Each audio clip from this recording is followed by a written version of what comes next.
Hello, wonderful humans. Wonderful, lovely humans. Why am I pretending as if I have happiness in my soul? Welcome to a world with no end. I am your host, Alan. If you are a returning listener, welcome back. If you are new, hi there. In today's episode, we would like to thank Nyasha for quote unquote living rent free in my mind with this particular request, and I might as well just do it. Background story. So, when I was explaining the concept of the Citizens Dive and the concept of what I wanted to achieve with this podcast of mine, this podcast esque situation of mine, when I was explaining all of that to her, you know, she casually requested that I do an analysis of a song for her.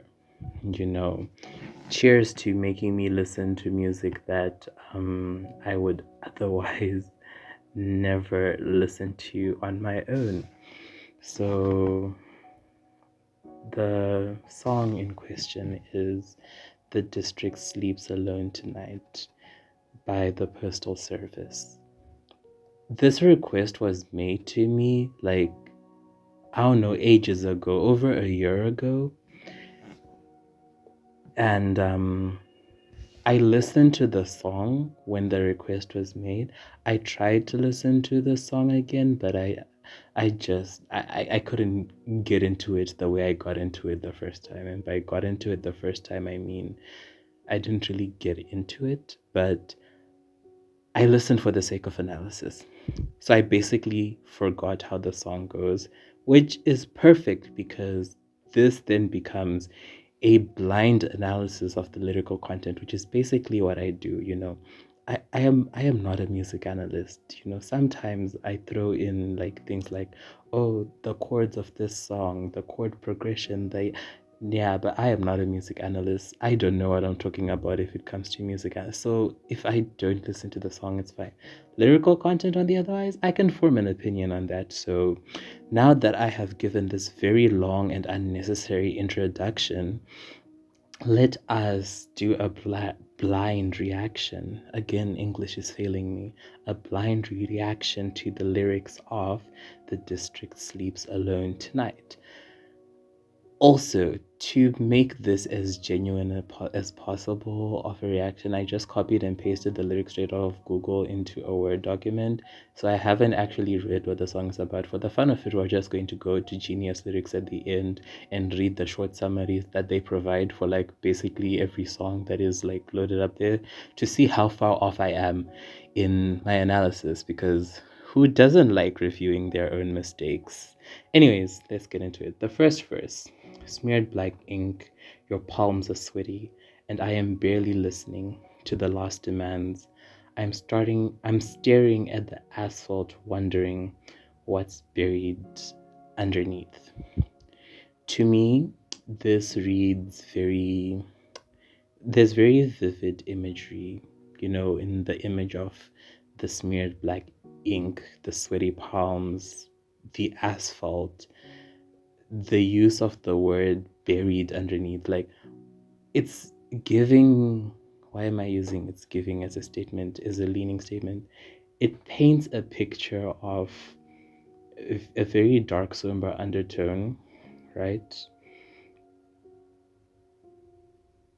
That's the opening of the song. It gives a very dark opening. So I can only imagine that this is a very sad opening to a song. Also, in the use of the two lines, and I'm barely listening to last demands, it feels like dying relationship energy, right? I think we can, what? It's actually perfect because I talked about this in songs like I Know and So Lie and Anybody Else. Like, perfect, actually. That energy that I talked about of relationship is ending and you are detaching from the relationship, right? So this feels like that there's a detachment. There's something ending. We're approaching an end, and there's a detachment that is going on, right? So yeah, detachment. Something is ending and there is detachment. Then we move into the bridge where the lyrics are where I am, where I am. And I feel like outside of a musical context, I don't really know what that's supposed to mean. That meaning, I kind of have to listen to the song for me to be able to relate to what the where I am actually means. So let's just skip on ahead into the second verse and continue out of from there. Wear my badge, a vinyl sticker with block colors adherent to my chest that tells your friends I am a visitor here. I am not permanent, and the only thing keeping me dry is where I am.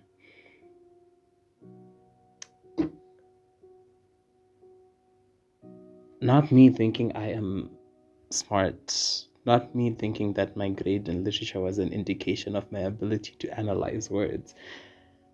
Because why am I confused? Okay, I'm not confused, right?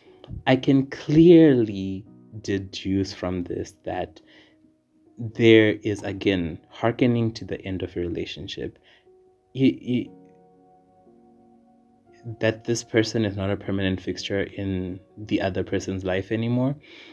It's it's like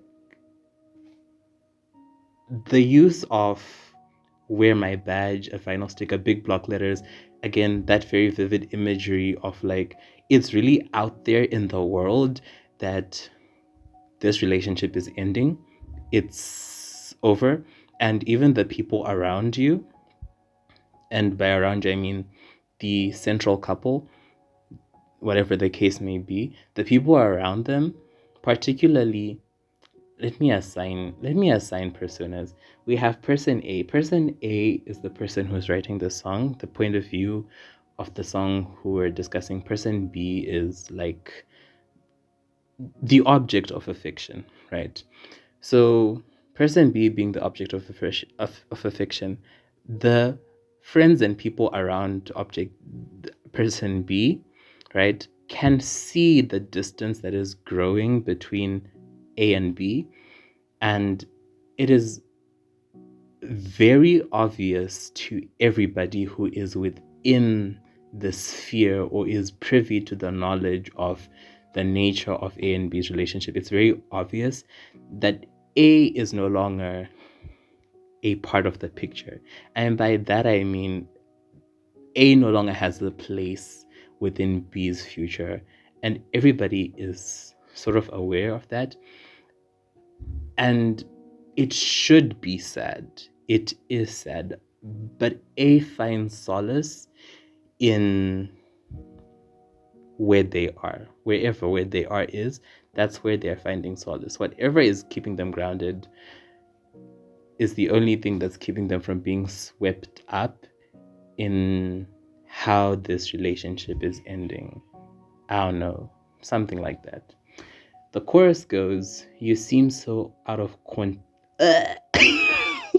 You seem so out of context in this gaudy apartment complex, a stranger with your door key, explaining that I'm just visiting, and I'm finally seeing why I was the one worth leaving."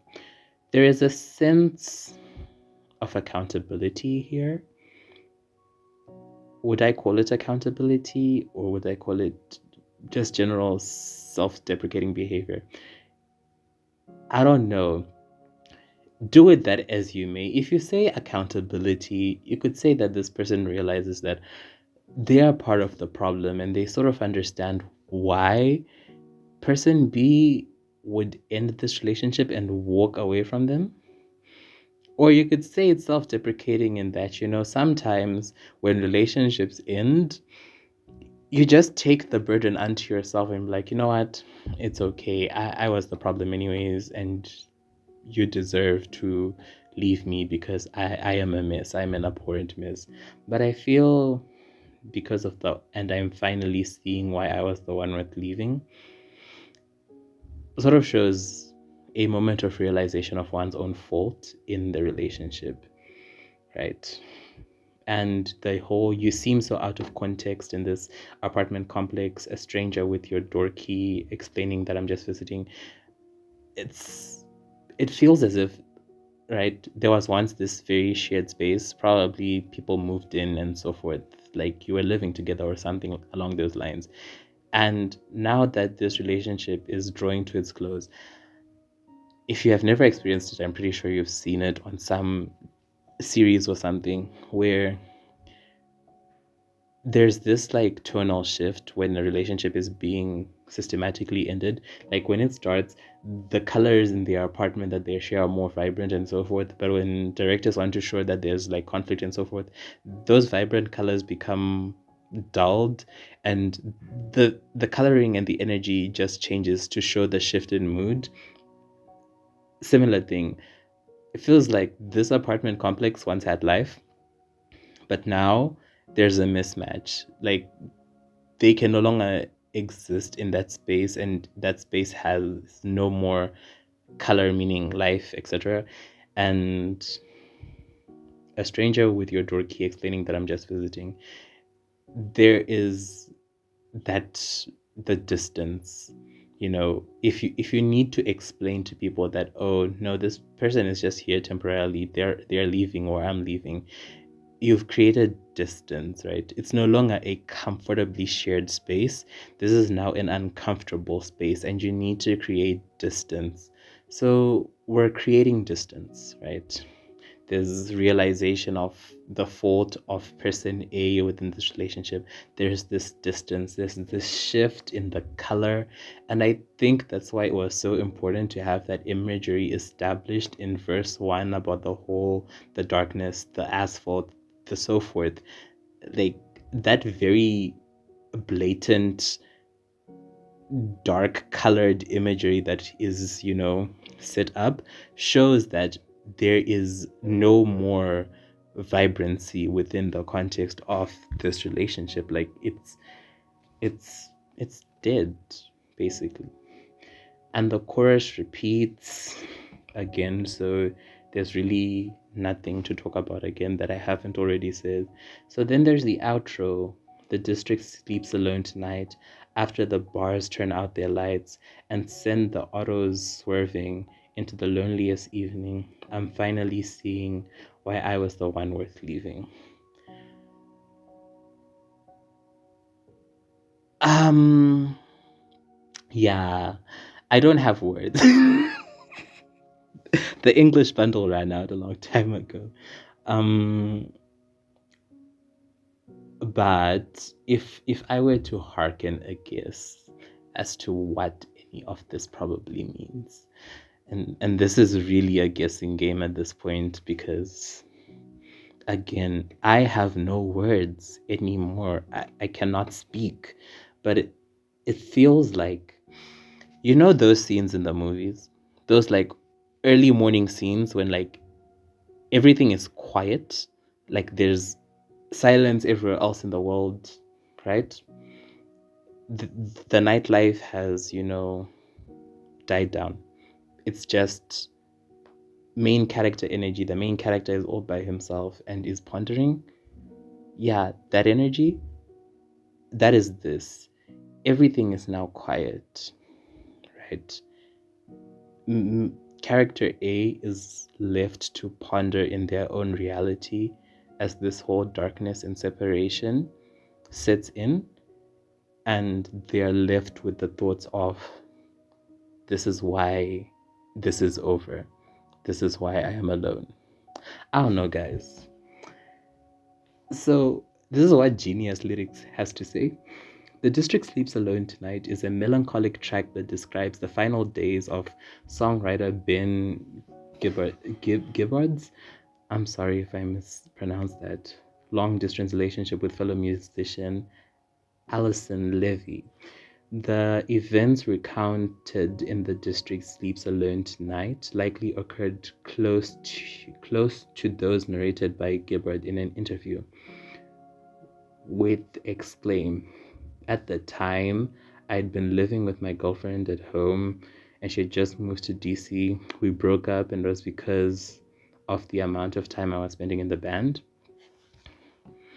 Oh, so according to Genius's analysis and the words of this person, the reason why they broke up is because someone got so consumed in work, and that created eventual distance, which kind of makes sense, somewhat, in that there are relationships that end because you then, you know, involve yourself so much in one particular activity, you neglect the relationship. I don't know, guys. But anyways, y'all can thank Nyasha for this one. Enjoy my confusion. If you ever feel like you want me to analyze a song on your behalf, you can ask. Please don't, but you can ask. And yeah, bye.